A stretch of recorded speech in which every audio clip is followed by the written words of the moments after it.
just want to say, I was crying that whole fucking time. God damn it. Give me a second. Oh, fuck.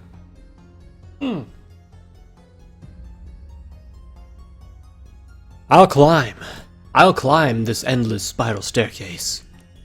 He climbs, he climbs, he climbs. One man climbs the golden spiral staircase. He is the murderer. He is the ex-enforcer.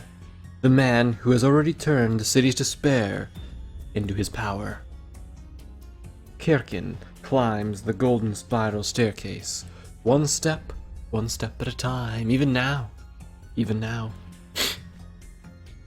He aims for the peak. He aims for that at the highest place. And that which stands at the peak laughs, even now.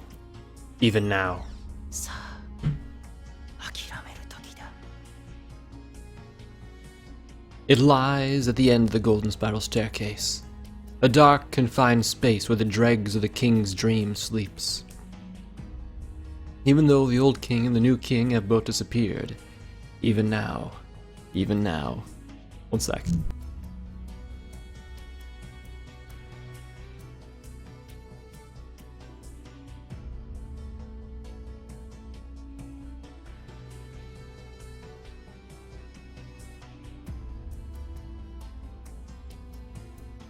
Had to blow my nose. That voice resembles both the grand princes and the boys, but it is neither. Yet it is both. However, it doesn't have the ring of a controller. Perhaps it is ridiculing everything, a voice wishing for a scorching heart as it laughs and cries. Perhaps it is the whispering voice of an insane clown.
Golden stairs.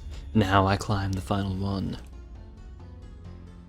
It wasn't the Grand Prince, nor was it the boy king Lemur. Even the dark throne at the peak of the towering stairs had disappeared. There was no one there calling themselves king. There was only one spherical object. All who saw it became unable to distinguish color. It simultaneously looked like one monotonous color, and like a lump of 1,000 colors mixed together. Sekien looked at it sharply. His presence resembled that of a creature's. When facing his bloodlust, it writhed. Its body shook as if whispering, "Stop." Sekien was attacked by the sensation that his very vision was being warped. He spat in disgust and said, What was the thing before him? Was this the beautiful thing he'd been promised? Was this what he'd climbed all these stairs for? Sekien had killed so many people, all for the sake of one wish. The end of wishes. After staining my hands with so much blood, it's this thing? A blob with 1,000 colors. It resembles a human fetus.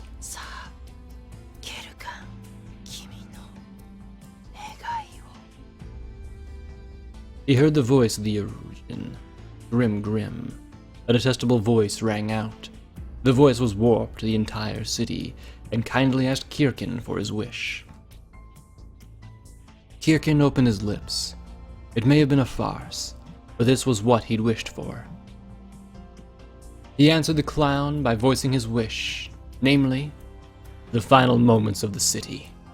Namely, the soul feeling that had been scorching him all this time. それは私の聞きたい願いではない。黙れ黙れ黙れ。ここへ至った俺にはそれを言う権利がある。お前の望みなど知ったことか。これだけが俺の願いだ。そうか。君も大公爵と同じだったか。何とでも言うがいい。俺はイルからお前の正体を聞いている。残念だったな。俺は知っている。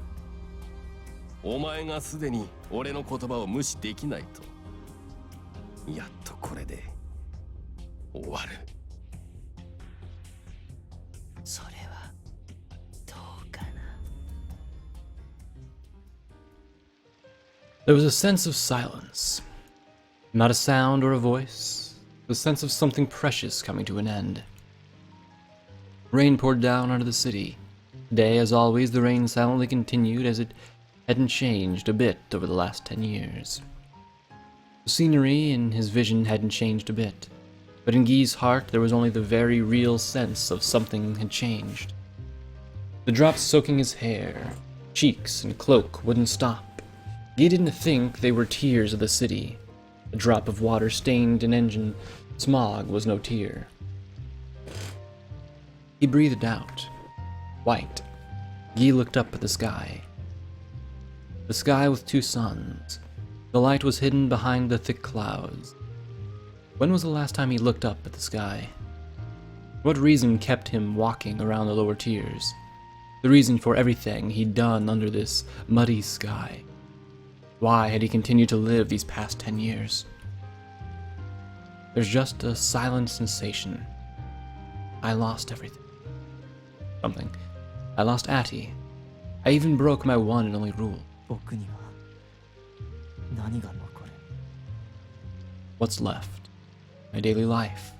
My habit of walking the lower tiers. Holding his right hand over diseased and injured people. Healing them. Returning their bodies to stability. Overriding their bodies with the glow of cracking light. It was all habitual for him.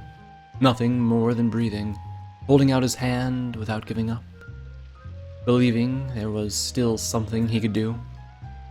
Rejecting everything that stole human lives. That, and only that, had lived on in his heart. 10 years in this city. 巡回医師。医師と名乗ることができるのか。 Even if he couldn't, he knew no other way of life. That was why he walked. He walked around the lower tiers, filled with people who could barely breathe amongst the chaos. Just like his own daily life, just like Inganock itself, filled with death, as always. 何を今さら。 As if drowning in a puddle of rain, he could barely breathe amongst the chaos.